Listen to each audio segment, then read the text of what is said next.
waktuji sappo tengu rengu joni ɗo e nder wutetengo Madina Gounass ko ɗi noktuji joni toon to wuro men Fass Balɓe ko takki ɗum e ko tawi ɗum kala e kuuɓal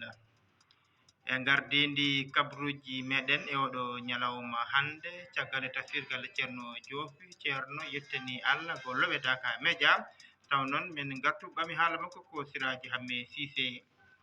en yiiɗa subaka julde yettinde muddo e lotade ɓornade comci moƴƴi yoɓo innali Allah ha yetto dingal iidi min gartu hen e cimtol Cheikh Oumar Diop ngun gongu tammingu yuɓɓinde dental Dakar ɓe mbaɗi kala wakkilare gam nokkudiral iidi ngal gila e basuji ha e sonorisation min gartu hen taw ko Cheikh Oumar Diop ɓami haala mabɓe basal ina sohla no fewi e oɗo saaha julde yeeɓe kolliti wonde ene yaaha hano hannirta niyete min gartu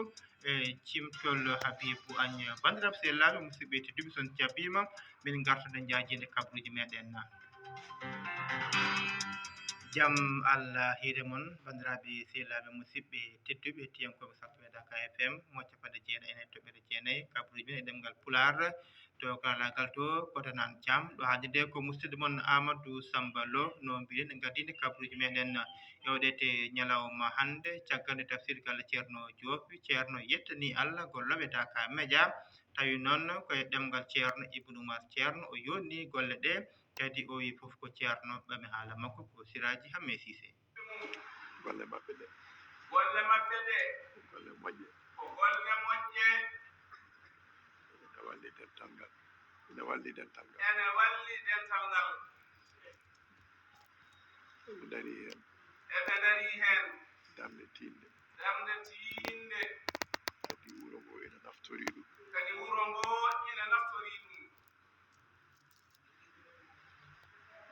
mi wona keɗotoɗo no fewi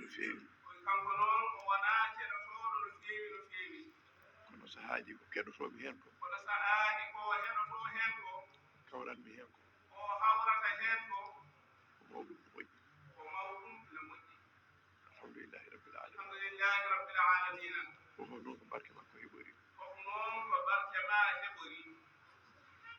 ko gonga wasata taw ɓe jeeyi to aduna to seeɗa walla woodi arɓe ɗo kebliɓe koɓe mbaɗata ko balliɓe hen wasata wonde ɗum sa ƴewdi ɗum eno ɓe bayni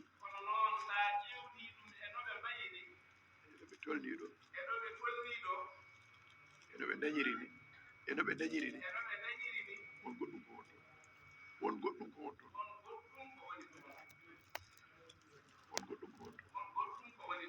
noon ko ceerno won toon ɗo neɗɗo wawa wadde ɗo hunde nde feewa moƴƴa yooɗa laaɓe tawa o ala hen wawa wonde kala ko moƴƴi feewi laaɓa omo toon ɗum waɗi kamɓe ne koɓe dillata ko ceerno won toon newuyaji ɓe keeɓi ɗi ko ceerno won toon koɓe gollata ko no wayi moƴƴude ni ko ceerno woni hen wasata taw woɓɓe ene ngoodi daɗi ɓe gandal e ɗeɗo golle kono kamɓe ɓe daña hen e mantore ko ɓen mbawa dañde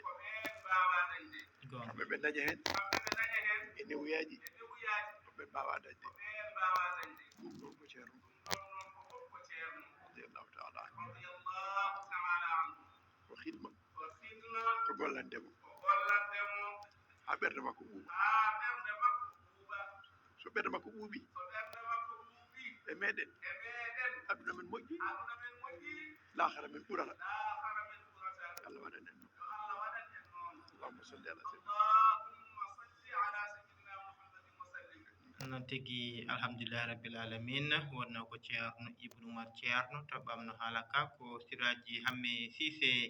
ina yiɗa e subaka julde yaltinde muddu hoore e lootade ɓornade comci moƴƴi yoɓo innali Allah ha yettoyot tontudigal iidi ina yiɗa kadi jokkude hen enɗam ceerno Hammadou Diallo yewtide koye Cheikh Oumar Diop subaka ñande julde nde kam joomum oto daw kam yaha iidi taw yaltinani muddu korka joomum so yaltinani muddu mum korka iidi o yi tawde kay ene jogui o dañata valeur muddu korka ɗo tolnotono ɗo telloto wonta ko sadak tan no sadakeji ñande fof ɗi mbayni ndeke neɗɗo o yo ittu muddu mum korka gila suwa juuloyde nawata nawate to caggal toon noon yo looto lotgol nin dagi gila wendogo joomum lootono lotortoɗa janaɓe ni joomum ƴetta comci mum kesi e baleji ɓuuri yiɗede sa dañani ɗi dañƴa fof yo won comci kesi moƴƴi on saha jogoɗa sa dañi mbaɗa uranteri ma e ganniɗa totto e sunna iidi lawol fof ngol ndewɗa gartira lawol gongol ngol e saɗa yaha joɓoɗa daaɗe allahu akbar kabira walhamdulillahi kasira wa subhanallahi bukratan wa asila joɓoɗa ɗen ɗon daaɗe son joomum mbaɗi groupe ne jaadina bachala